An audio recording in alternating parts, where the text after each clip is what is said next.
Hello, fellow sewists and sewing fans, sewing enthusiasts. I know what you're thinking. Did I get all dressed up in an outfit that has nothing to do with the subject matter of this video and is in fact a completely different era than the video subject matter? Well, yes, but let me explain. My hair made me do it. I just got my haircut last week and I love it, and it does pin curls extremely well. And once I had it all curled, it was screaming to me to put on a 1950s outfit, and this is the only somewhat 1950s outfit I have. It's actually an early 60s pattern, don't tell. Am I going to make a video about this dress at some point? Probably. Am I going to film a bunch of intros for my backlog of videos while I'm here and all dressed up? Yes. I have the time. My husband has the day off from work, so he's watching the kids. But to keep it interesting for you, dear viewer, I'm going to make little changes to my ensemble for each video so you can play Spot the Difference. This may be more fun for me than it is for you. If so, I apologize. Okay, now that I've made you sit through the world's longest intro, time for the content.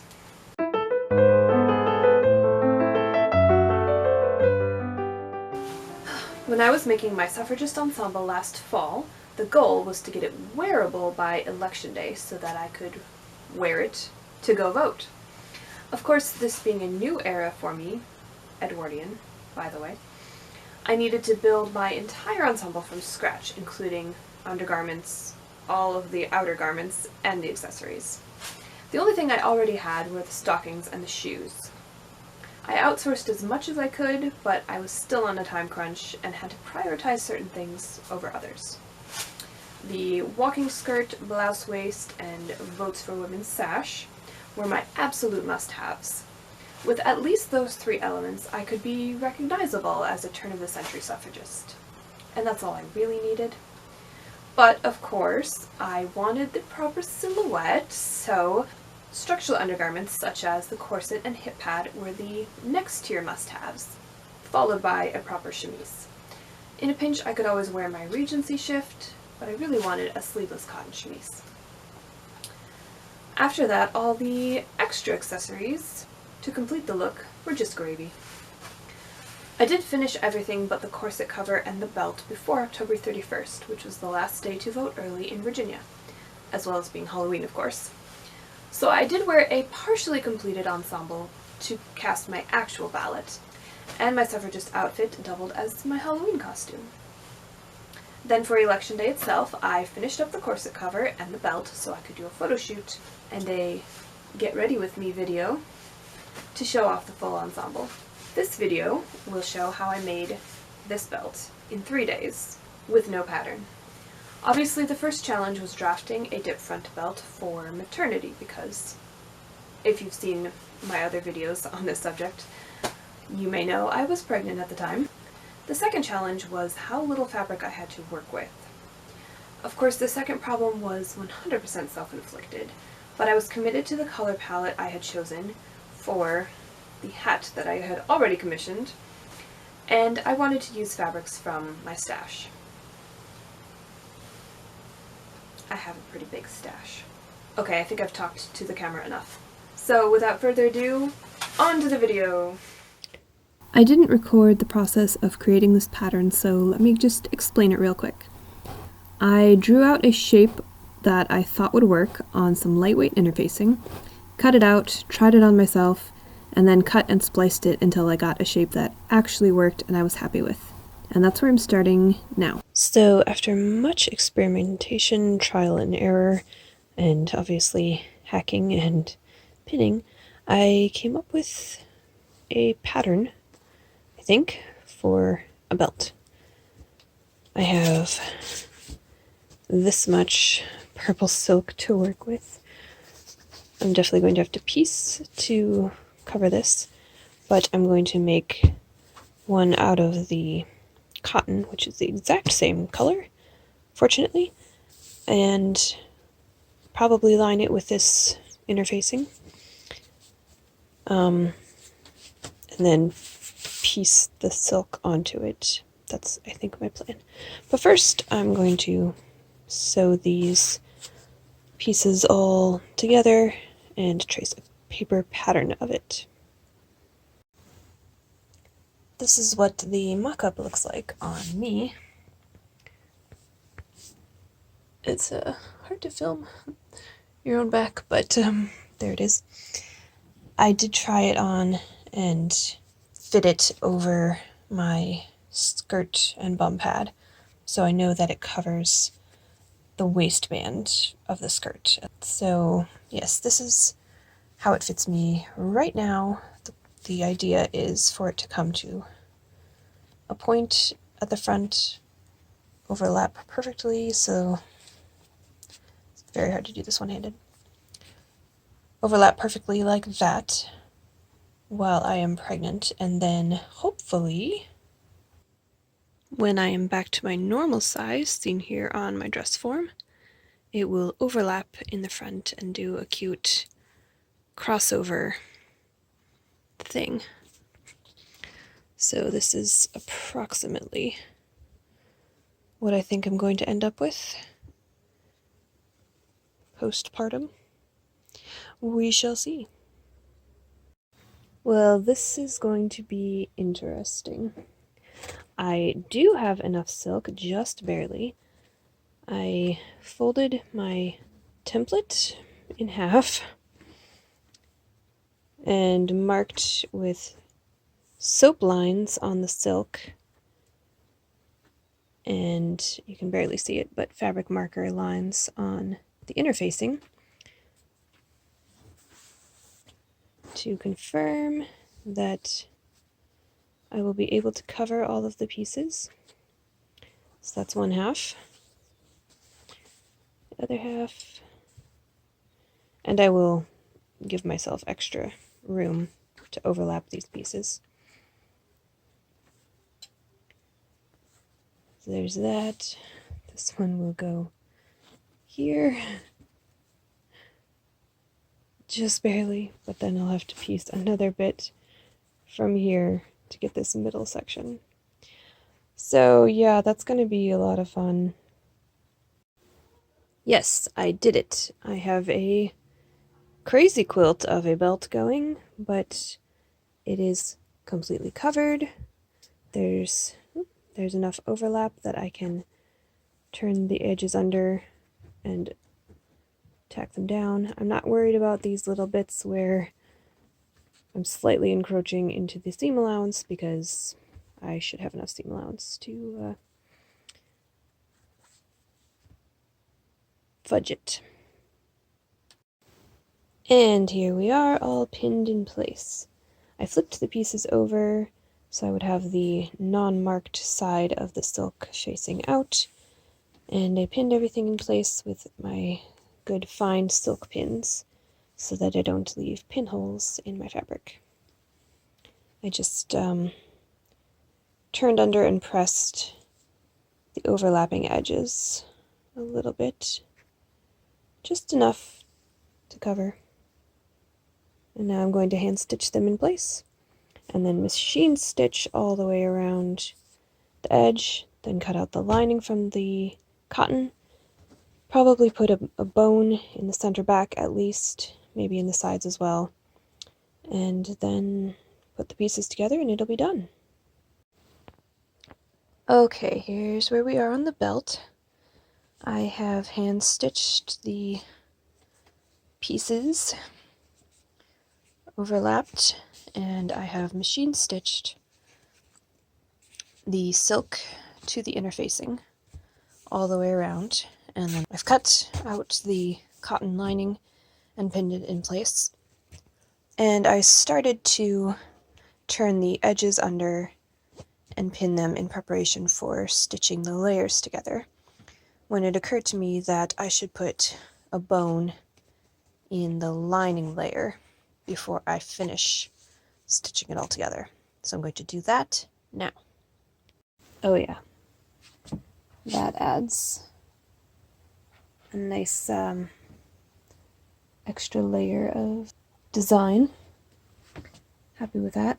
As I said, the belt is partially finished. I have turned under and pressed the edges and started sewing around them on this side, and this side I still have yet to do, obviously, and around the back, which I want the back to have... Oh, this is awkward. Let's see if I can... Yeah, it's hard to get a shot, but I really want the back to have a pointed top. So I need to finish that. But I'm really happy with how that's looking. And that will hide the waistband and blouse join. Oh, that's so cute. Yes. Love it. Okay. And it seems to fit well over the corset and over my current level of baby bump, which of course will change as time goes on, but it fits for now. Okay, I drew a line in soap at the center back, so I know where to place the bone. And I have retrieved my bag of miscellaneous zip tie pieces left over from other projects, corsets and stays and such. And I've got one that is a good length. I'm going to cut it to a peak at the top and file down the sharp edges with a heavy-duty nail file. And I'll keep it flat at the bottom and round the edges because I want a peak at the top and rounded at the bottom. So that's what I'm going to do next. Here's the little boning channel I've done. I just used a small scrap of interfacing, since that will add the least amount of bulk to this center back. And here's my bone, cut and filed down so that it's not sharp and will not be in danger of poking through the fabric. There we go.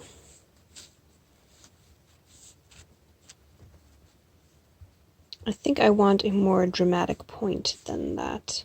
I pressed the outer fabric to a point, but not a very steep one, so I'm going to go back, clip these curves some more, and press it more deeply. Yes, that is much better for the point. Unfortunately, my iron spat some water, and now I've got a lovely watermark on my silk. Yay. Okay, I've got my sharp point pressed and the lining pinned in place. I spritzed the watermark with vinegar. I keep a little spray bottle handy by my ironing board at all times.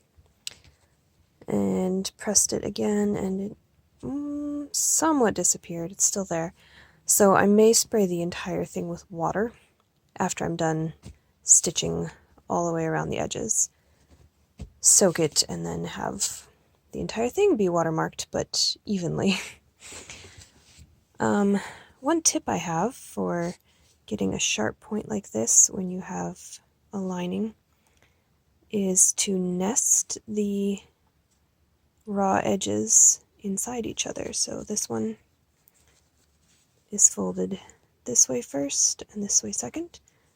And this one's folded this way first and this way second. And then you just, very hard to do this one-handed, but you tuck this edge in there and hide both raw edges within the point. Pretty cool. Okay, so something weird happened in transferring my mock-up pattern to the fabric, where these points no longer line up perfectly. I think I added a bit to this edge and made it too long, so it's good that I'm trying it on pinned before I sew all the way around it, so I can still adjust this edge. The back looks really good. Got that point. That's what I wanted. Also, with the bone in the back now, I can very easily tell where the center back is so I can line it up with my spine when putting it on. Before, it was really hard to tell if I was getting it centered because obviously I can't see behind me. So, it's coming along. Yeah, so as you can see, these two sides do not line up the same. And there are a couple different ways I could fix that. I could turn these edges in at the spot where this one ends, or I could match up these ends and turn this corner here so that these are proportionally the same, but this will actually be longer. And I think I'm going to do this way because, let me show you. If I make the two ends proportionally the same, but with this one being slightly longer, I can wear it as is in my current size by tucking this underneath and having the points still meet at the bottom. It doesn't match up here, but I'm okay with that because the blouse is going to cover it. And then when I get a little bit farther along and I'm larger, I will still be able to wear it because I can line it up like that, and I will make these edges, these corners meet at the point. So I will get more wear out of this through my pregnancy.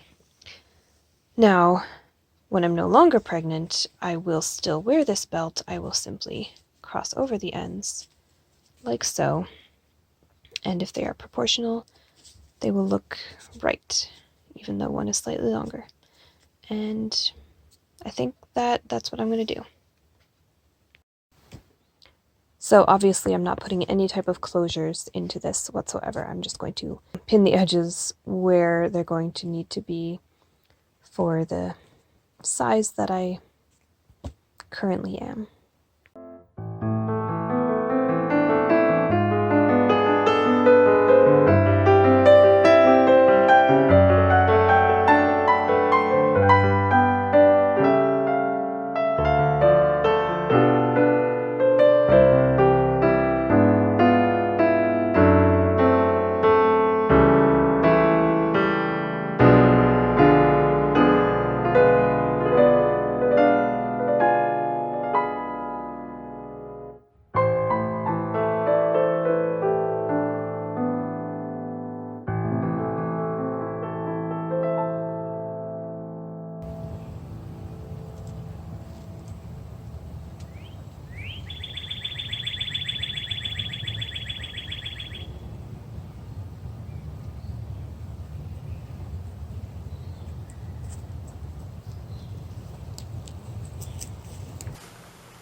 I hope you enjoyed this more vlogging style video. I may do more of these in the future. I do, as I mentioned, have a very large backlog of videos to get through because I may not have been posting many videos in the last year, but I have been making things and I've been filming them, and now it's time to edit all the footage that I've piled up for months and months and months. So bear with me. If you enjoyed this video and want to see more of me dressed in this same outfit, like I probably will be for a few videos to come, definitely give me a like and subscribe. And I'll see you soon. Bye.